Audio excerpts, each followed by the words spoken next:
கண்ணா லட்டு தின்ன ஆசையா கண்ணா 2 லட்டு தின்ன ஆசையா அப்படின்னு ஒரு விளம்பரத்தில் பார்ப்போம் பார்த்தீங்களா?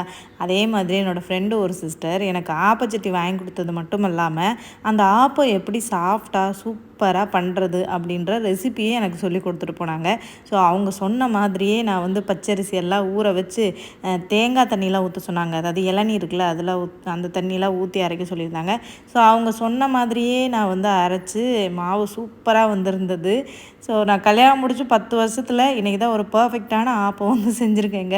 தோசை மாவில் தான் நான் ஆப்பமே வந்து பண்ணுவேன். ஆப்பத்துக்குன்னு தனியாக வந்து மாவெல்லாம் அரைச்சி இந்த மாதிரி பண்ணதில்லை. ஸோ அவங்க சொன்ன மாதிரியே பண்ணனா சூப்பராக எவ்வளோ சாஃப்டாக வந்திருக்கு பார்த்தீங்களா? இதுக்கு சைடிஷாக என் வீட்டுக்காரர் காலையிலேயே முட்டைக்கறி தான் பண்ண சொன்னார், நல்லாயிருக்குன்னு சொல்லிட்டு. ரொம்ப சூப்பராக வந்திருந்தது. சிஸ்டர் ரெசிப்பியும் சொல்லி கொடுத்து ஆப்பச்சட்டியும் வாங்கி கொடுத்து உங்கள் நல்ல மனசுக்கு ரொம்ப ரொம்ப நன்றி. உங்களோட புண்ணியத்தில் இன்றைக்கி வந்து நாங்கள் ஆப்பம் செஞ்சு சாப்பிட்டோம். செம்ம சூப்பராக இருந்துச்சு.